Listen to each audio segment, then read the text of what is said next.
There is something strange about the way you are about to fall asleep tonight. You are lying in a raised structure, elevated above the floor, separated from the ground by layers of foam and fabric and springs designed by engineers who have never met you.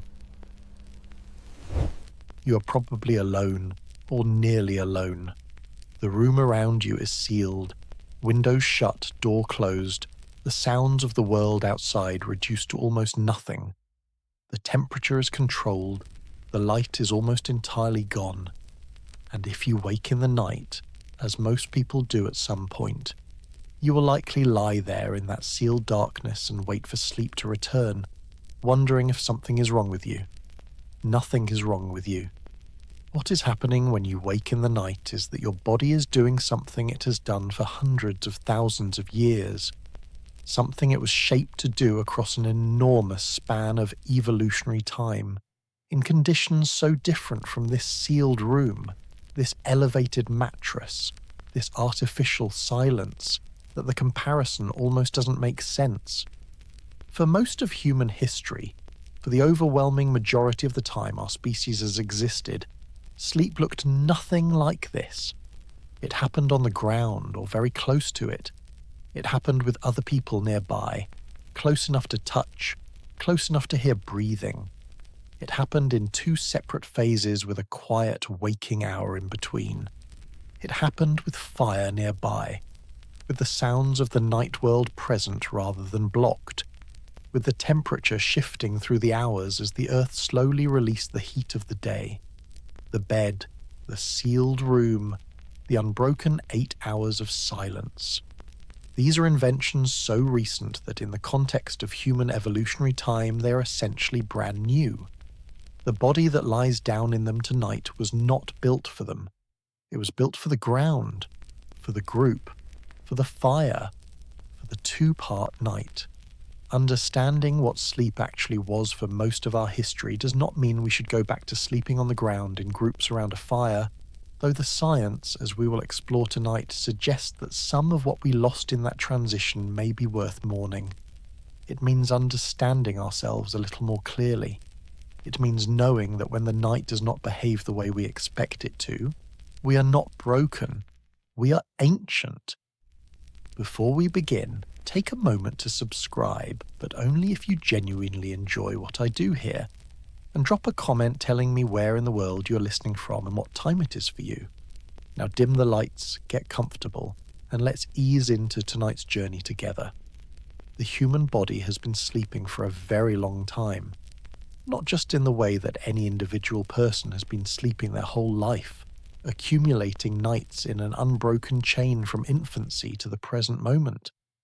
In the deeper sense, the evolutionary sense, the human body carries within it the accumulated record of sleep across hundreds of thousands of years, across the entire span of our species and the species that came before us.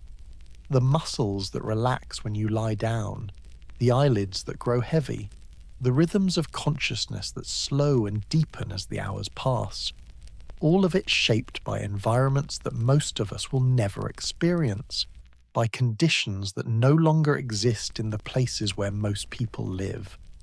For most of that time, the surface beneath a sleeping human body was the earth itself. This is not a poetic statement. It is a precise one. The ground, soil, stone, compressed plant material, the surface of the earth, was the foundation of human sleep for somewhere between 300,000 and 2 million years, depending on how far back along the hominin lineage you want to trace the story. Modern Homo sapiens, our species specifically, has existed for roughly 300,000 years. For approximately 290,000 of those years, no human being anywhere on Earth slept in anything that could be called a bed. The bed, the raised sleeping structure, the object designed specifically to support the body during rest, is at most 10,000 years old in its earliest, simplest forms, and did not become a common possession of ordinary people until a few hundred years ago. When the full timeline of our species is laid out, The modern sleeping environment occupies less than 1% of it. This matters not merely as a curiosity of history, but as a biological fact. The body that lies down tonight is not a recent body. It is a very old one, equipped with systems for sleep that were calibrated across geological time to work in specific conditions. What those conditions were, and how different they are from the conditions most people sleep in now, is the story we're going to tell tonight. Slowly, carefully, across the full span of deep time. Our companions tonight are three. There is Dr. Amara, a sleep scientist at a research university in South Africa, whose laboratory sits not far from one of the most important archaeological sites in the world, the Sibudu Cave, where the earliest evidence of deliberate human sleeping places was found. She has spent 15 years studying what ancient sleep can tell us about modern sleep disorders, and she approaches the subject with a precision and a patience that comes from working at the intersection of two fields, evolutionary biology and sleep medicine, that do not always talk to each other. There is Kofi, an anthropologist who studies present-day hunter-gatherer societies in Central Africa, specifically the sleep practices of communities whose daily lives most closely resemble the conditions in which human sleep evolved. He is careful about the word resemble, because no living community is a perfect window into the deep past, and he is the first person to say so. But the data he has accumulated over 20 years of fieldwork contains observations about sleep that cannot be found in any laboratory. And there is Lena, a historian at a university in Northern Europe who specializes in what she calls the archaeology of night, the reconstruction of how people across different historical periods understood, managed, and experienced the hours between sunset and dawn. She's interested in a historian named Roger E. Kirch, whose discovery in the early 2000s rewrote what we thought we knew about how people slept before the Industrial Age, and whose findings we will spend considerable time with tonight. Together, and separately, these three carry different pieces of a story that is ultimately a single story. The story of what sleep is, where it came from, and what happened to it. In the KwaZulu-Natal province of South Africa, in a rock shelter carved into a sandstone cliff above a river valley, human beings have been sleeping for at least 77,000 years. The shelter is called Sibudu. It is not large, a curving overhang of rock that provides shade and protection from rain, the kind of place that would make immediate intuitive sense to anyone looking for somewhere to rest at the end of a long day. The cliff behind it is warm orange sandstone. The view from its entrance looks out across a wooded valley where a river runs in the wet season and slows to pools in the dry months. The landscape today is recognizably the same landscape it was when the first people came to sleep here, though the vegetation has changed and the animals are different, and the people who came are long gone. Their bones dissolved into the soil, their fires reduced to thin layers of charcoal that archaeologists can date with instruments those people could not have imagined. What remains pressed into the sediment of the cave floor in layers that accumulated over tens of thousands of years is the evidence of beds. Not beds in the modern sense, not raised structures with frames and mattresses. What Dr. Lynn Wadley and her team found at Sibudu, published in a series of papers beginning in 2011, were layers of plant material, sedge grass, rushes, and the leaves of other species, arranged in thin, dense mats that had been placed on the cave floor and used as sleeping surfaces. These layers were not random accumulations of plant debris. They were deliberate arrangements created by people who had gathered specific plants, carried them to the shelter, and laid them down in a way that created a surface between the body and the ground. The layers were thin, a few centimeters at most, but they were carefully made. And what made Sibudu extraordinary was not merely their age, 77,000 years, more than twice as old as the earliest known Neanderthal burial sites, more than 3 times as old as the cave art at Chauvet. but what the analysis of the plant material revealed about the intentions of the people who made them. Among the species identified in the Sibudu bedding layers were plants that belonged to the family Cryptocarya, a genus of trees and shrubs whose leaves contain chemical compounds that are toxic to insects. The leaves of these plants, when crushed or simply laid in large quantities, release volatile compounds that repel mosquitoes, flies, and other insects that would otherwise make a sleeping surface extremely uncomfortable. The people who made the Sibudu beds were not simply gathering any available plant material. They were selecting specific species whose properties they had learned through experience, and incorporating them into the sleeping surface deliberately as an insect repellent. This is not the behavior of a species that sleeps without forethought. Dr. Amara thinks about the Sibudu beds often, and she thinks about them in ways that go beyond their significance as archaeological artifacts.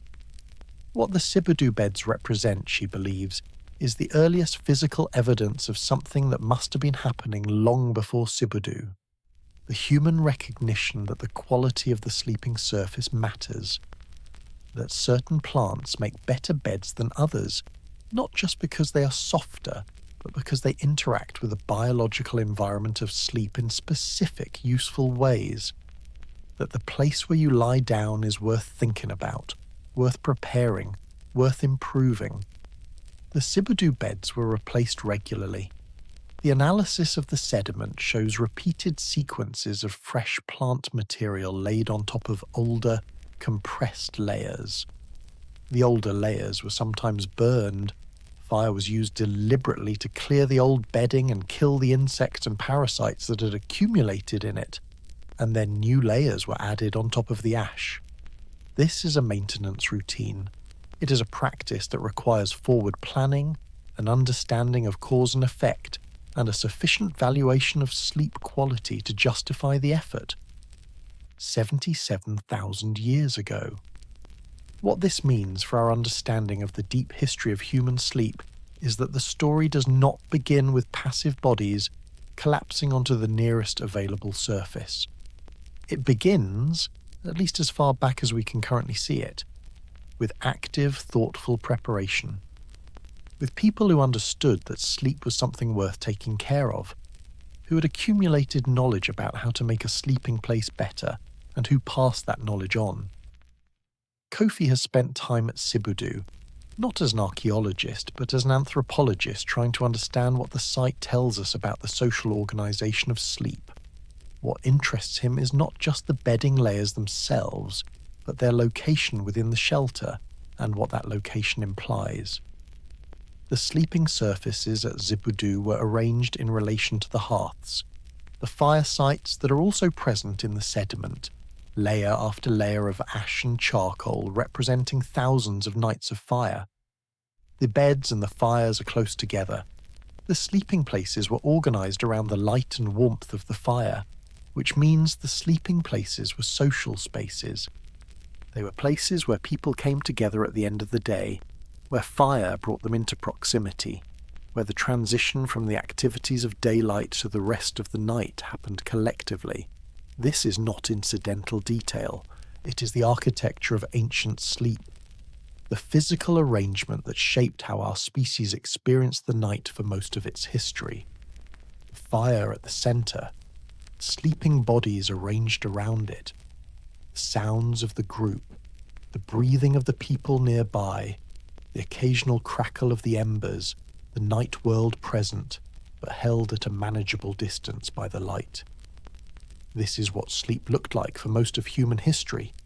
Not a sealed room, not an elevated mattress in the dark, a space shared with others, organized around warmth and light, with the earth, carefully prepared, thoughtfully maintained, as the surface beneath. There is something that almost everyone who has ever woken in the middle of the night has felt, and that almost no one in the modern world has a good explanation for. The experience of waking at what feels like the deepest hour, not from a bad dream, not from noise, not from any identifiable cause, simply waking, lying in the dark, completely alert, with no apparent reason to be awake and no immediate prospect of returning to sleep.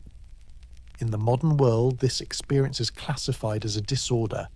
It has a name, sleep maintenance insomnia, and it is treated with medication, with behavioral therapy, with sleep hygiene protocols designed to prevent and manage it. It is understood as a failure of the sleeping system, a malfunction in the mechanism that is supposed to keep a person unconscious from bedtime to morning. Roger E. Kirch, a historian at Virginia Tech, spent 16 years in archives reading historical documents, diaries, court records, medical texts, literature, household accounts from medieval and early modern Europe. He was not looking for evidence about sleep when he began. He was researching nightlife, the social and practical organization of the hours after dark in pre-industrial societies. But what he found, accumulating across hundreds of documents from the period between roughly 500 CE and the early 19th century, was a pattern so consistent and so clearly described that it eventually reorganized the entire project into something else. People in pre-industrial Europe slept in two separate phases, with a period of wakefulness in between. The first sleep, as it was called in the documents, and Kirch found the phrase first sleep used consistently as a recognized term with a specific meaning, began shortly after dark, usually within an hour or two of sunset. It lasted approximately 4 hours. Then people woke, not reluctantly, not because something had disturbed them, but as a natural, expected part of the night. The waking period lasted typically an hour, sometimes longer, sometimes shorter. People used it in various ways. To pray, to have conversations, to make love, to read by candlelight, to simply lie in the dark and think. Medical texts from the period actively recommended this waking hour as the best time for conception, for reflection, for the digestion of thoughts accumulated during the day. It was understood as a gift, a quiet interval that the night provided. Then came the second sleep, which lasted until dawn. E. Kirch published his findings in 2001 in the Journal of Social History, and later in a book called At Day's Close, Night in Times Past, published in 2005. The response from sleep scientists was initially skeptical. A historian claiming to have discovered something about sleep that sleep scientists had missed seemed unlikely. But the skepticism began to dissolve when researchers looked at the physiological evidence. Dr. Thomas Ware, a psychiatrist at the National Institute of Mental Health in the United States, had been running experiments on human sleep patterns in conditions of natural light. No artificial lighting, just the gradual darkening of evening and the gradual brightening of morning. What his subjects did when placed in these conditions for several weeks was precisely what Kirch's historical documents described. They woke after approximately 4 hours of sleep, lay awake for an hour or two in a state of unusually calm alertness. Ware described the brain state during this waking interval as similar to meditation, with elevated levels of the hormone prolactin, and then returned to a second sleep until dawn. The two-sleep pattern was not a historical eccentricity. It was the natural human sleep rhythm, suppressed by artificial lighting and the social demands of industrial time. Lena has spent years thinking about what the two-sleep pattern tells us about how people in pre-industrial societies understood the night, and her perspective on it is different from both the historians and the scientists. What strikes her is not primarily the structure of the sleep itself, the two phases and the interval, but the cultural elaboration that grew up around the waking hour. The fact that pre-industrial people did not lie awake during that interval in a state of anxiety about not being asleep. They had a framework for it. They knew it was coming. They had practices prepared for it. Prayer, conversation, reflection, intimacy. The night was divided into a structure that made sense of its different parts. What the modern world did, she argues, when artificial lighting extended the waking day, and the industrial economy required a single consolidated block of unconsciousness to fit between work shifts, was not simply change the schedule of sleep. It erased the cultural knowledge that made the two-part night livable. People today who wake at 3 in the morning have no framework for that waking. They do not know what it is. They experience it as disorder because the knowledge that would make it comprehensible as a natural interval has been gone for 200 years. The anxiety that fills that waking hour, the vigilance, the racing thoughts, the desperate attempts to return to unconsciousness, is not caused by a sleeping disorder. It is caused, at least in part, by the absence of a cultural context that once told people what the middle of the night was for. Dr. Amara finds the two-sleep research the most clinically significant piece of evolutionary sleep science she knows. A substantial proportion of her patients come to her with exactly the symptom that the two-sleep research predicts: middle-of-the-night waking followed by an hour or two of unwanted alertness, followed eventually by return to sleep. This is not insomnia in the pathological sense. It is the body doing what it evolved to do in a world that has no category for it. The treatment she finds most effective is not medication or sleep restriction therapy. It is explanation, telling people what their body is doing and why, giving the waking hour a name, a historical name, an evolutionary name, and a function. The alertness she tells them is real. The calm of it, if you stop fighting it, is also real. The hour has always been there, inside every human night. It was not invented. It was not lost. It is waiting for you, in the dark, every night, and it is yours. For most of human prehistory, the night was organized around fire. This seems obvious when stated plainly, but its implications for sleep are less often considered than they should be. Fire was not merely a source of warmth and light in the prehistoric world, though it was certainly both of those things. It was the social center of the group, the place where people gathered, where food was shared, where information passed from one person to another, where the young learned from the old. And it was, crucially, the organizing principle of the sleeping space. The place where people slept was the place where the fire was, or as close to it as the warmth and safety that the fire provided allowed. The archaeological record at sites across Africa, Europe, and Asia shows this pattern with remarkable consistency. Wherever hearths are found, those carefully maintained circles of burned earth, ash, and charcoal that represent hundreds of thousands of years of controlled fire, the evidence of human sleeping places is found nearby. The beds at Sibudu were adjacent to hearths. The sleeping deposits at Sibudu Cave in South Africa, which contains evidence of fire use going back 1 million years, cluster around the fire sites. In European cave sites associated with Neanderthals and later modern humans, the same pattern holds. The fire was the anchor, and sleep organized itself around the anchor. This arrangement had consequences for the quality and character of sleep that are worth thinking about carefully. Fire provided heat, which mattered enormously in the temperature ranges of the Pleistocene, particularly in the hours before dawn when air temperature typically drops to its lowest point.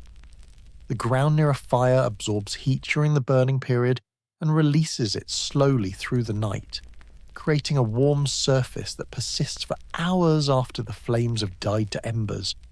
Sleeping on this warm ground, in a group that also generates and retains body heat, near embers that continue to glow until the early morning. This is a very different thermal experience from sleeping in a climate-controlled room on a mattress elevated above any ground contact whatsoever.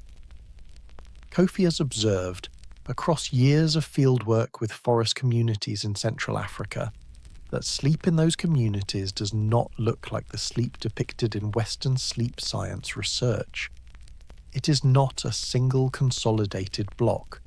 It is not bounded by a bedtime and a waking time.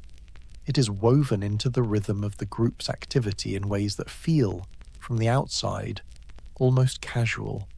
People sleeping when they're tired, waking when the fire needs tending or when something catches their attention, sleeping again, the night passing in a series of overlapping states of rest and wakefulness rather than in a single unbroken arc.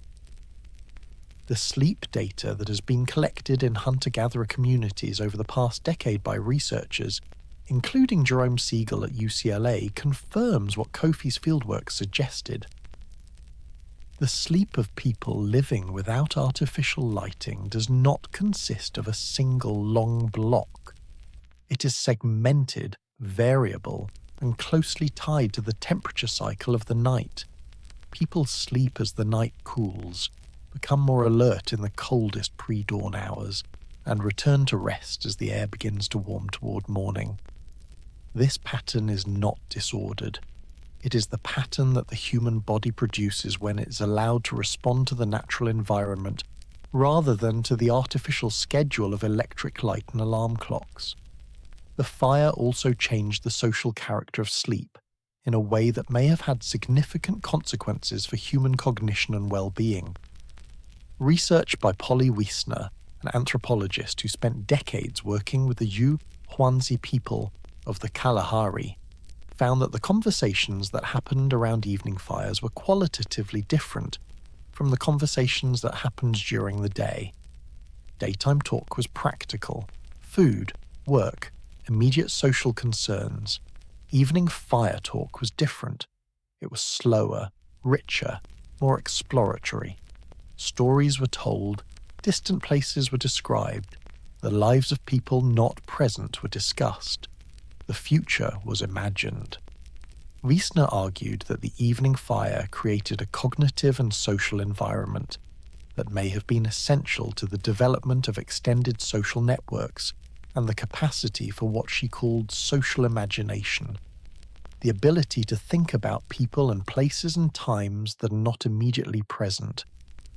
This capacity is one of the things that distinguishes human cognition most clearly from that of other primates, and its association with the firelit evening, with the period of social activity that preceded and surrounded sleep in the prehistoric world, suggests that sleep was never simply about bodily rest.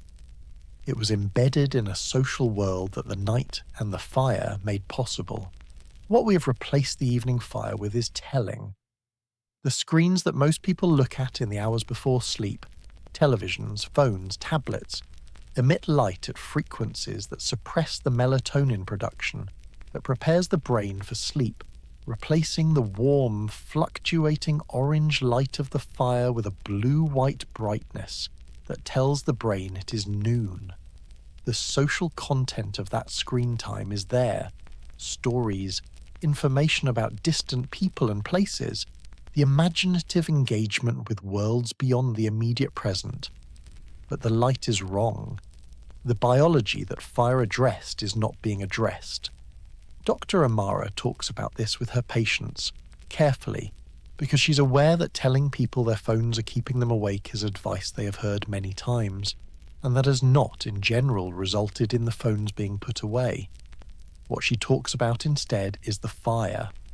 What the fire provided that the screen does not, the warmth which the screen cannot replicate, the social presence of other people in the same space, which the screen simulates but doesn't create, and the quality of light, fluctuating, orange, dying slowly to ember, which signals to the deepest parts of the brain that the day is ending and the body can begin to release its hold on wakefulness. She keeps a candle in her office. She lights it at the end of afternoon consultations. She does not tell her patients this is why she lights it, but she believes it is. For almost the entire history of our species, human beings did not sleep alone.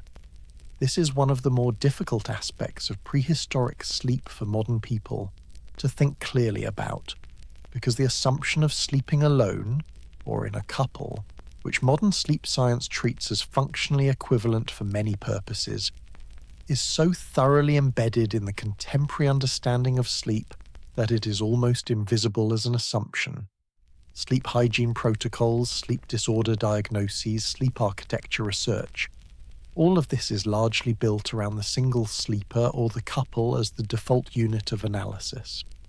The presence of other people during sleep in this framework is usually coded as a problem, something that disrupts the sleep of the individual, something to be managed.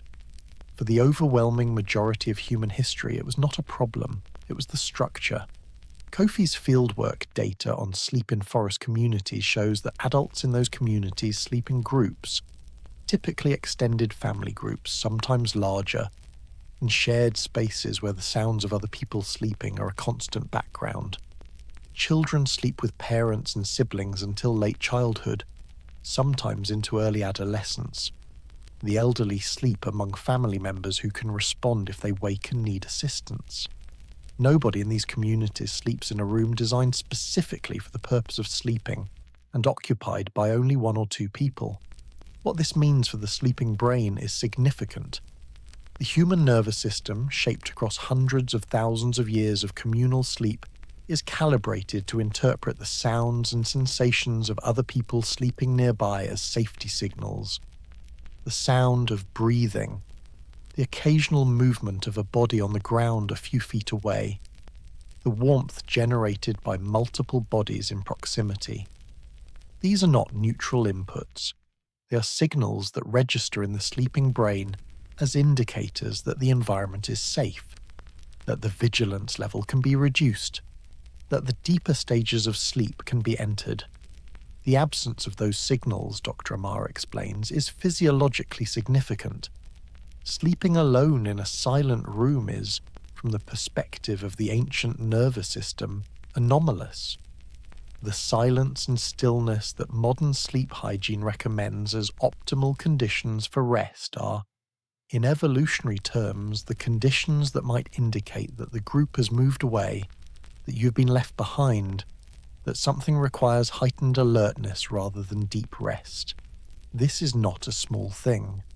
The architecture of sleep, the cycling through light and deep stages of rest, the proportion of time spent in slow-wave sleep versus REM sleep, the depth of unconsciousness that is achievable, is influenced by the perceived safety of the environment. A nervous system that is interpreting silence and isolation as potential threat signals will not descend as readily into the deeper stages of sleep. It will maintain a higher baseline of alertness, cycling through lighter stages more frequently, waking more easily at smaller stimuli. This may be one of the contributing factors to the epidemic of sleep problems in modern industrialized societies. The sleeping environment that has been designed around the single individual, silent, controlled, sealed, is, for an animal whose brain evolved in communal sleeping groups, genuinely strange. Not impossible to sleep in, clearly, but subtly, persistently wrong in ways that the nervous system never entirely stops noticing. The research on co-sleeping between parents and infants is particularly illuminating here. For most of human history, infants slept in physical contact with their mothers or other caregivers. The separation of infants into their own sleeping spaces is a very recent practice, concentrated in industrialized Western societies, and the scientific evidence on it is considerably more complicated than the standard advice would suggest. Infants who sleep in physical contact with caregivers regulate their breathing, temperature, and heart rate in response to the caregiver's body, a form of physiological co-regulation that appears to support the development of independent physiological regulation over time. The caregiver's body is, literally, part of the infant's sleeping environment in a functional sense, providing biological scaffolding for the development of sleep architecture. The recommendation that infants should sleep alone, in their own crib, in their own room from as early as possible, standard advice in many Western countries, runs counter to every pattern of infant sleep that has existed for the entire evolutionary history of our species. This is not an argument that current safety guidelines should be ignored. It is an observation that the transition from co-sleeping to solitary infant sleep was not a biologically neutral change, and that understanding the ancient pattern helps explain some of the difficulties that both parents and infants experience in its absence. Lena's perspective on communal sleep is historical rather than biological, and it adds a dimension that the neuroscience alone cannot provide. In the historical record she has studied, the transition from communal to solitary sleep, which in Europe began with the emerging middle and upper classes in the 17th and 18th centuries, was understood at the time as a sign of civilization, of refinement, of the progressive separation of the private self from the undifferentiated mass of the common people. Sleeping alone was a luxury, and then a norm, and then a right, and the language around it reveals assumptions about what human beings are and how they should be arranged in space that are so deeply embedded they have almost entirely escaped notice. She reads a passage from a 17th century English household management manual that advises against servants sharing beds with their employers, not on grounds of sexual impropriety, though that concern is also present, but on grounds of health, specifically the idea that the sleeping body of one person contaminates the sleeping environment of another through the exhalation of corrupted air. The boundary between sleeping bodies was becoming a hygiene boundary, and the hygiene boundary was becoming a social boundary, and the social boundary was, over a few generations, becoming so naturalized that its novelty became invisible. The people who wrote those manuals had no idea that for most of human history, sleeping in close proximity to other people was not a contamination risk, but a biological necessity, one of the conditions under which the human nervous system had learned to produce deep restorative sleep. The spine knows the ground. This is not metaphorical. The human spine, with its characteristic four curves, its complex arrangement of vertebrae and discs and ligaments, was shaped across millions of years by the demands of a body that spent its days walking on uneven terrain and its nights lying on natural surfaces.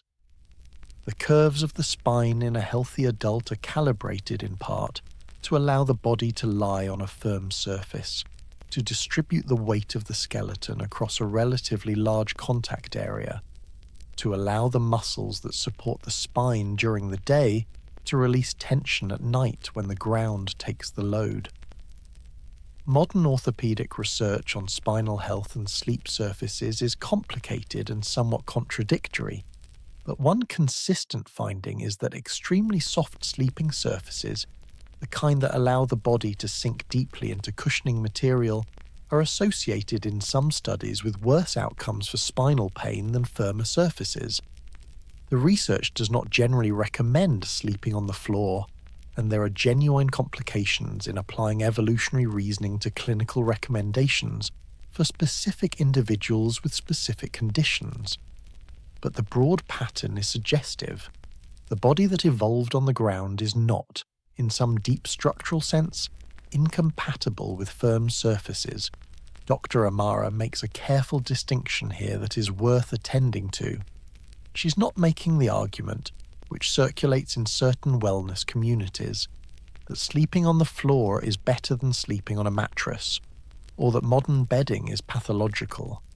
What she's making is a narrower and more defensible claim, that the human body is more flexible with respect to sleeping surfaces than the mattress industry's marketing would suggest, and that the persistent belief that a very specific kind of soft cushioning is necessary for good sleep reflects commercial interest more than evolutionary biology. The body's relationship to the ground during sleep goes beyond the spine. The immune system, the cardiovascular system, the system of inflammation regulation, all of these are influenced by what some researchers call earthing or grounding, the direct electrical contact between the human body and the Earth's surface. The Earth carries a mild negative electrical charge, and research by Gaëtan Chevalier and others suggests that direct skin contact with the Earth, which was, for most of human history, a condition of sleep, influences the body's inflammatory response through the transfer of free electrons that neutralize inflammatory free radicals. This research is not mainstream, and the effect sizes are debated. But it is worth noting that for most of human history, the sleeping body was in direct contact with the Earth, not elevated above it, not insulated from it by multiple layers of foam and fabric, and that whatever effects this contact may have had on the biology of sleep were present every night for hundreds of thousands of years. What the body remembers, in the biological sense, is not specific memories of specific nights. It is tendencies, inclinations, the calibration of systems that were built in an environment that no longer exists, the nervous system that scans the silence of the sealed bedroom and finds it slightly wrong, the brain that produces a natural waking interval at the midpoint of the night into a world that has no framework for it, the spine that is, in some structural sense, designed for the ground, the immune system that may be doing something in the hours of contact with the Earth that it cannot fully replicate in elevation. None of this means that modern sleep is impossible or pathological. Clearly, people sleep. The evidence of evolutionary mismatch between ancient sleep environments and modern ones is not an argument that the modern world is making sleep impossible. It is an argument that some of the difficulty that many modern people have with sleep, the waking in the night, the inability to achieve the depth of rest they want, the anxiety that surrounds the attempt, may have roots that go deeper than stress or screen time or caffeine. That some of what is experienced as personal failure or disorder is, in a precise biological sense, the body doing what it was built to do in a world that was built to prevent it. Kofi, who has slept on the ground more nights than he can count during 20 years of fieldwork, does not make grand claims about the superiority of ancient sleep environments. What he says, carefully, is that the sleep he has observed in the communities he works with, sleep that happens on the ground in groups around fire without alarm clocks or sleep tracking apps, or anxiety about whether the 8 hours have been achieved, looks different from the sleep he sees depicted in the sleep disorder literature. It looks, from the outside, more at ease with itself, less embattled, less something that must be achieved and more something that simply arrives. He is aware that this observation is not a controlled study. He is aware of the selection effects and the cultural variables and the impossibility of disentangling what is biological from what is social.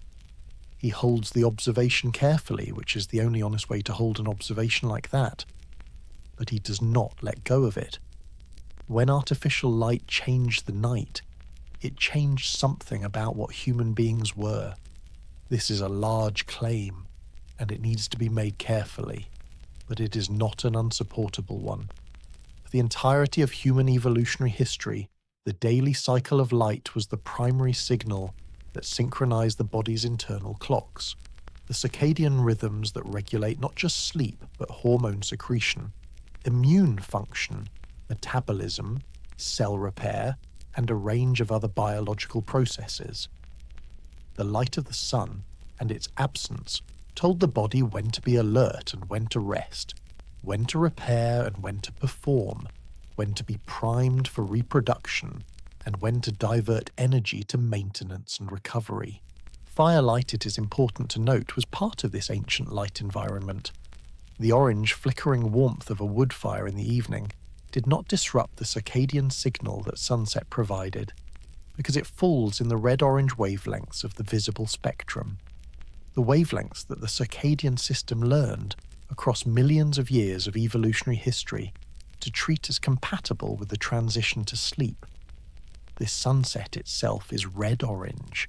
The embers of a dying fire are red-orange. These colours tell the brain the day is ending. The light of electric bulbs, particularly the fluorescent and LED lighting that has become ubiquitous in the 21st century, falls heavily in the blue-white wavelengths. These are the wavelengths of midday sky, the wavelengths that the circadian system learned to associate with peak alertness. When the brain is exposed to blue-white light in the hours before sleep, it does not register that the day is ending. It registers that it is noon. The melatonin cascade that prepares the brain and body for sleep is delayed. The circadian clock is pushed forward.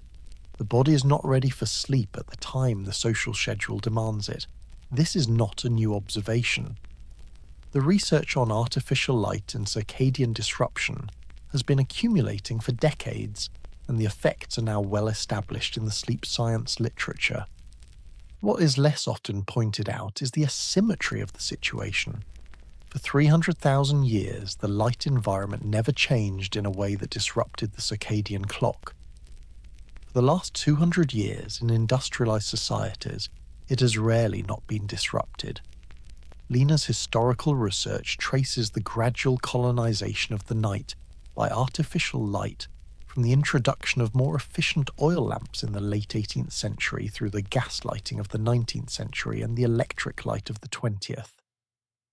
At each stage, she documents the social changes that followed the extension of the usable day, the growth of evening entertainment, the extension of working hours, the gradual erosion of what had been a natural boundary between the world of activity and the world of rest. But she also documents, with particular care, the changes in how people talked about sleep. The gradual transformation across the 19th century of the two-part night into a disorder, as the consolidation of sleep into a single block became first normal and then mandatory, and then the only conceivable shape that a healthy night could take. The people who woke in the middle of the night in 1820 were experiencing the first sleep interval. The people who woke in the middle of the night in 1920 were, in the emerging clinical framework, experiencing insomnia. Nothing had changed in their bodies. Everything had changed in the world that surrounded their bodies. Dr. Amara sits with this historical context in her clinical work, and she finds it both clarifying and melancholy. Clarifying because it helps explain a great deal of what she sees. Patients who are not disordered but who are living in a world that has become systematically misaligned with the biological systems that govern their nights. Melancholy, because the misalignment is so thorough, so structural, so woven into the architecture of modern life, that addressing it at the level of the individual is at best a partial solution. You can put your phone away before bed. You can use orange-tinted glasses to filter blue light in the evening. You can open your curtains to natural morning light to reset your circadian clock. You can, if you are prepared to accept the strangeness of it, lie awake in the waking interval and treat it as the quiet hour it was always meant to be, rather than fighting it. None of this will restore the ancient night. This sealed room, the elevated mattress, the single consolidated block of sleep, these are the architecture of modern life, and they are not going anywhere. The fire is not coming back. The ground is not coming back. The group sleeping together in the warmth of shared bodies and shared breath, within earshot of the sounds of the living night, that is not coming back either. What can come back is the knowledge, the understanding that what the body is doing in the night, the waking, the moving, the cycling between depths of consciousness, is not malfunction. It is memory. The memory of a world that shaped this body across a span of time so vast that the modern world has barely begun to leave its mark. The Sibudu beds are the oldest that have been found so far, but they are not the oldest that existed. 77,000 years is a remarkable number, but it is not the beginning of the story. It is simply the oldest point from which the physical evidence has survived the combined assault of time, humidity, soil chemistry, and the indifference of geological processes to preserving the organic material that prehistoric sleeping surfaces were made of. Plant material does not survive easily. The layers at Sibudu survived because the chemistry of the cave sediment was unusually favourable, because the dry climate of the region assisted preservation, because Dr. Wadley and her team were skilled enough and patient enough to recognize what they were seeing when the layers appeared. But Homo sapiens is 300,000 years old. The hominin lineage that eventually became our species reaches back millions of years, and the need for sleep, the biological requirement for rest, for the nightly cycling of the brain through its maintenance and consolidation processes, did not appear with the first modern humans. It is ancient beyond the human species itself. Great apes build sleeping platforms, chimpanzees construct nests in trees each night. Fresh, carefully selected structures of bent branches and leaves that elevate the sleeping body above the forest floor and provide a degree of insulation and stability. Research by Sampson and Nunn, published in 2015, found that chimpanzees in nests achieve more deep, slow-wave sleep than those sleeping on the ground. The elevated, insulated structure improves the architecture of sleep in measurable ways. The chimpanzee nest is, in the most fundamental sense, a bed. It is selected, constructed, maintained for a single night's use, and represents an investment of energy and intelligence in the quality of sleep. Our ancestors were building sleeping places long before they were building tools sophisticated enough to leave a clear record. The question of when exactly hominins began constructing deliberate sleeping surfaces is not answerable with current evidence. The evidence does not exist, or has not been found, or has not been recognized for what it is. What is clear is that the impulse to prepare the sleeping surface, to select specific materials, to create a boundary between the sleeping body and the bare ground, predates modern humans. It predates the archaeological record as we know it. What makes Sibudu significant is not that it represents the beginning of human care about sleep. It represents the earliest point from which that care is materially visible. The beds at Sibudu are not the first beds. They are the first beds we can see. Dr. Amara finds this perspective important for her clinical work in a way that she has had some difficulty articulating to colleagues who are less interested in evolutionary history than she is. What it means, she says, is that the desire for a good night's sleep, the active, thoughtful, effortful pursuit of rest, quality, is not a modern neurosis. It is not an anxiety produced by the sleep hygiene industry or the mattress industry or the culture of wellness. It is at least 77,000 years old and probably very much older than that. People have always cared about how they slept. People have always taken steps to make the sleeping surface better. The medicinal plant leaves in the Sibudu bedding are evidence of sleep medicine. Not medicine that was written down in a textbook or delivered by a clinician in a white coat, but medicine in the sense that matters. Knowledge applied to the problem of how to sleep more safely and more comfortably. The desire to sleep well is not a weakness. It is one of the oldest expressions of human intelligence that we can find in the material record. The history of how humans lost their ancient relationship with sleep is not a single event. It is an accumulation of small changes, each one reasonable in isolation, each one building on the previous, until the total displacement from the ancient sleeping environment becomes so complete that the ancient environment is no longer imaginable as a place where sleep could actually happen. It begins with permanence. For most of human history, people were mobile, camps were temporary, sleeping places were created each evening from whatever materials the landscape provided and left behind in the morning. This mobility meant that the sleeping place could never become a fixed, designed, constructed thing. It was always provisional, always responsive to the immediate environment, always, in a sense, alive. When the first permanent settlements appeared, roughly 12,000 years ago in the Fertile Crescent, slightly later in other regions, the sleeping place began, for the first time, to stay. The floor of the house became the surface of sleep, used again and again, accumulating the character of repeated occupation.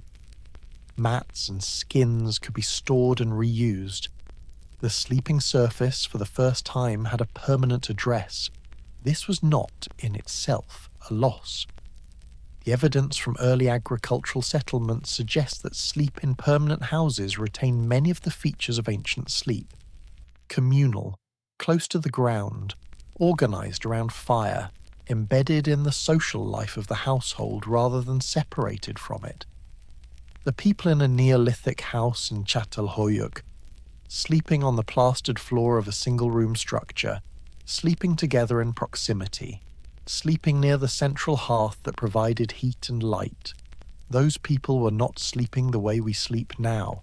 They were sleeping in most of the ways that matter, the way their mobile ancestors had slept. The loss was gradual. The invention of the raised platform, lifting the sleeping body above the floor, first in the houses of rulers and then in the houses of the wealthy, and then, slowly, in the houses of everyone, created a physical separation from the ground that had never existed before. The development of the separate bedroom, rooms designed specifically for sleeping, separating rest from the shared social space of the household, created a social separation from the group. The spread of artificial lighting erased the environmental signal that had told the body, every night for 300,000 years, that the day was ending and the time for rest was coming. None of these changes happened at once. None of them was intended as an attack on the ancient relationship between the human body and sleep. They were, in their time and context, improvements, expressions of the same drive to make the sleeping environment better that can be seen in the medicinal plant leaves at Sibudu. They were attempts to sleep more comfortably, more safely, more warmly. What they also did, without intending to, was progressively sever the connections to the ground, to the group, to the fire, to the natural light cycle, to the two-part night that had structured human sleep for the entire history of our species before history was something we could write down.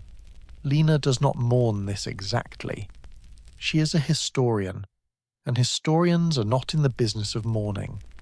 But she is precise about what the changes were, and careful not to pretend that they were neutral. Something was there, in the ancient night, that is not here anymore. Not something that can be easily recovered or simply recreated by sleeping on the floor and putting your phone away. Something more structural than that. A whole relationship between human beings and the night that existed for hundreds of thousands of years, and that modern life has very thoroughly dismantled.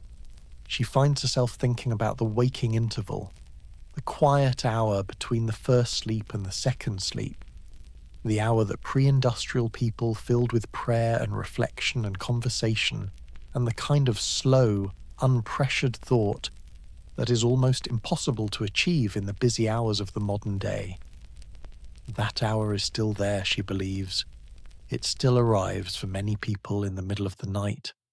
It is still offering what it always offered: a pause, a stillness, a small empty space in the middle of the dark. The problem is that almost nobody knows what it is anymore.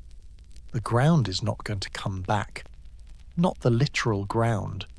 The earth beneath sleeping bodies, the carefully selected plant layers, the medicinal leaves, the warm surface near the fire.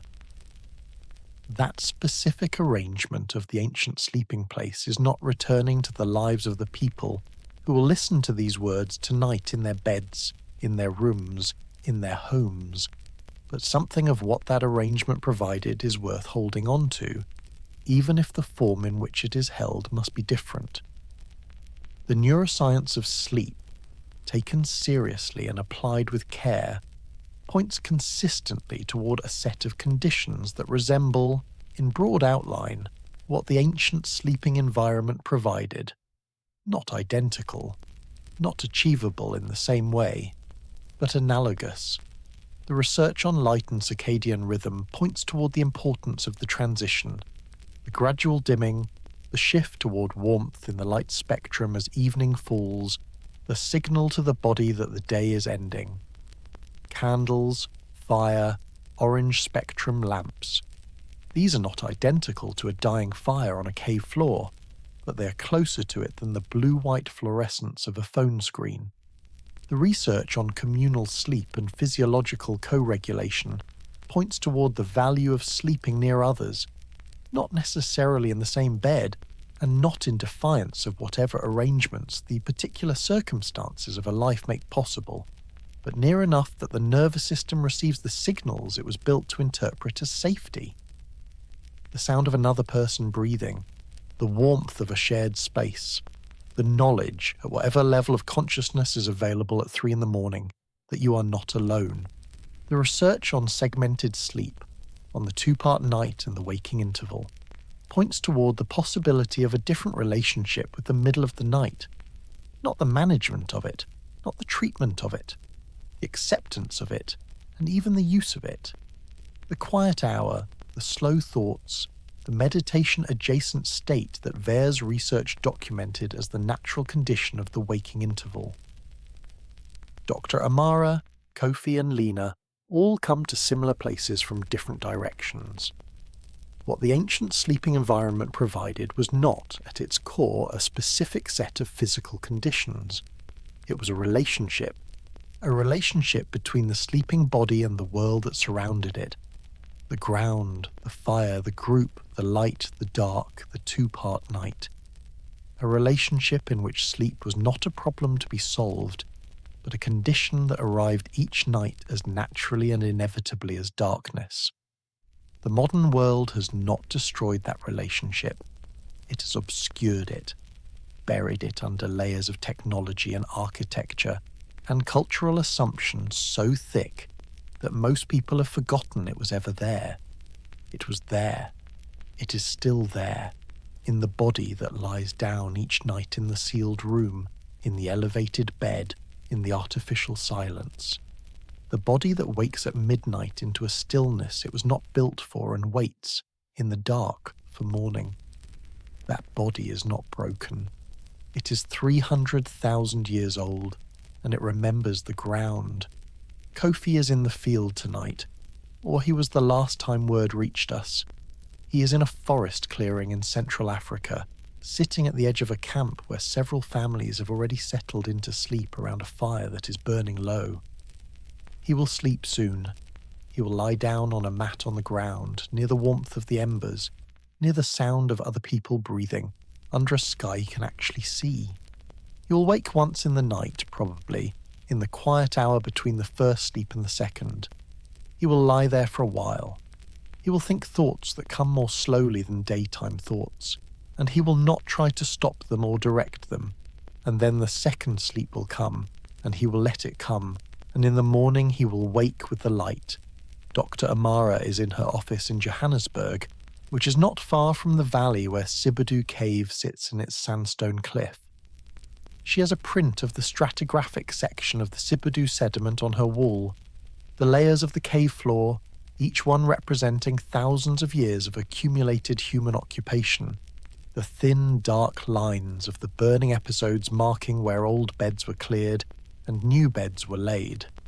She looks at it sometimes between patients. She thinks about the people who slept on those beds, who chose those medicinal leaves, who maintained that sleeping place across generations in a cave above a river, and she thinks that they were doing exactly what she's trying to help her patients do. They were trying to sleep well. They were paying attention to what the body needed and providing it, with the knowledge and the materials they had available. The knowledge and the materials are different now, but the need is the same. The body lying down in the dark asking for rest, that has not changed in 77,000 years, or in 300,000, or in the millions of years before that when our ancestors were sleeping in trees and nests and on the warm ground near the fire. Lena is at home, in a northern city where the evenings are long in winter and the dark comes early. She has a candle on her desk which she lit an hour ago, when the light outside began to fade. She'll put it out before she goes to bed, but for now it is burning, orange and warm, and the room around her is settling into the particular quality of attention that the evening fire has always produced. Slower, softer, more willing to wonder.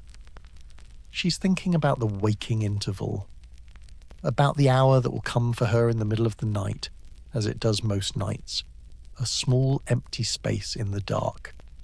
She's not afraid of it anymore. She knows what it is. She knows it has always been there, that it belongs to the night as surely as the night belongs to the earth, and that it is asking nothing of her except to be still. You do not have to do anything with this knowledge tonight. You can simply lie down. You can let the dark be what it is. If you wake in the night, and you may, you can know that your body is doing what it was built to do, in a world that was built for a different kind of body, and that the waking is not failure. It is the oldest thing about you. The ground remembers you, even here, above it, in the elevated bed, in the sealed room.